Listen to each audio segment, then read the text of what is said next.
அதே நேரத்தில் வந்து இந்த மாநில வாரியான பிரதிநிதித்துவ அடிப்படையில் சில மாநிலங்களுக்கு அமைச்சர் பதவி வழங்குவாங்க.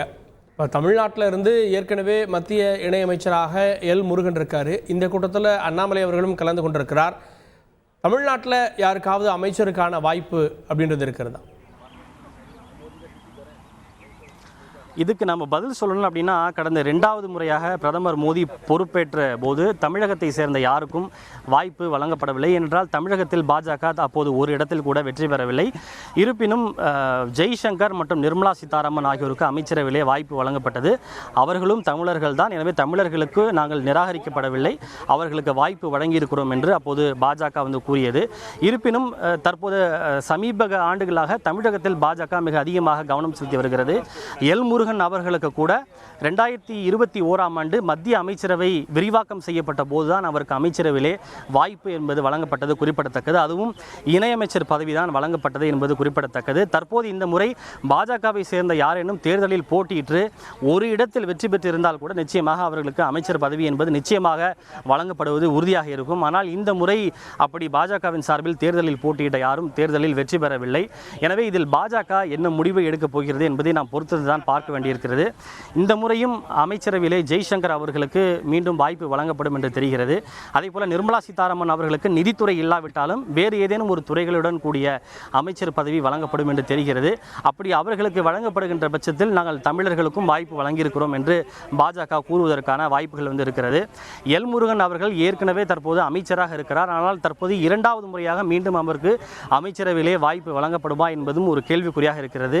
இருப்பினும் அவருக்கு மாநிலங்களவை உறுப்பினராக ஏற்கனவே மத்திய பிரதேச மாநிலத்திலிருந்து பாஜக வாய்ப்பை வழங்கியிருக்கிறது. எனவே எல் முருகன் அவர்களுக்கு மீண்டும் வாய்ப்பு வழங்கப்படுமா அல்லது வேறு ஏதேனும் ஒருவருக்கு வாய்ப்பு வழங்கப்படுமா என்ற கேள்வி எழுந்திருக்கிறது. ஒருவேளை வேறு யாரேனும் ஒருவருக்கு வாய்ப்பு வழங்கப்படுவதாக நாம் வைத்து கொண்டால் கூட அவர்கள் 6 மாதத்திற்குள்ளாக ஏதேனும் ஒரு தொகுதியில் போட்டியிட்டு எம்பியாக வேண்டும். அப்படி இல்லை என்றால் ராஜ்யசபா உறுப்பினராக வேண்டும். ஏற்கனவே எல் முருகன் அவர்களுக்கு மத்திய பிரதேச மாநிலத்திலிருந்து ராஜ்யசபா உறுப்பினர் பதவி வழங்கப்பட்டுள்ளது. வேறு யாரேனும் ஒருவருக்கு அமைச்சர் பதவி வழங்கப்பட்டால் எல் முருகன் அவர்கள் தன்னுடைய மாநிலங்களவை உறுப்பினர் பதவியை ராஜினாமா செய்ய வேண்டும். அவருக்கு பதிலாக யார் அமைச்சராக தேர்வு செய்யப்படுகிறார்களோ அவர்களுக்கு வேறு ஏதேனும் ஒரு மாநிலத்திலிருந்து மாநிலங்களவை உறுப்பினர் பதவியை வழங்கும்.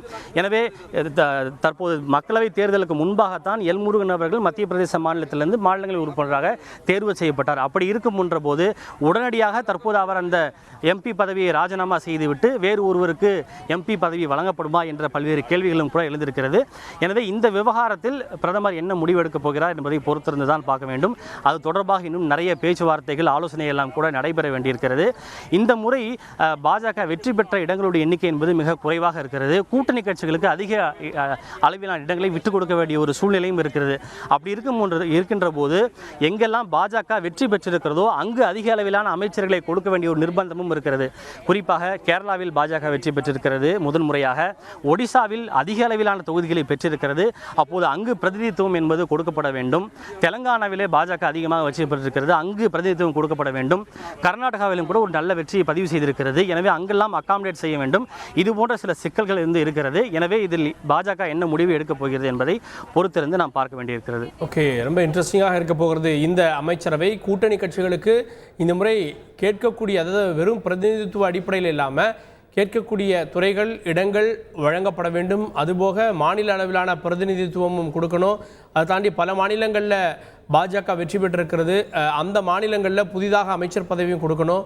16 பேர் அமைச்சர், இணையமைச்சர்கள் தோல்வி அடைந்திருக்கிறார்கள், அவர்களுக்கு ரீப்ளேஸ் பண்ணணும் அப்படின்னு நிறைய இப்ஸ் அண்ட் பட்ஸோடு இந்த அமைச்சரவை இருக்க போகிறது. கூடுதல் விவரங்களை செய்தியாளர் ரமேஷ் வழங்க கேட்டோம்.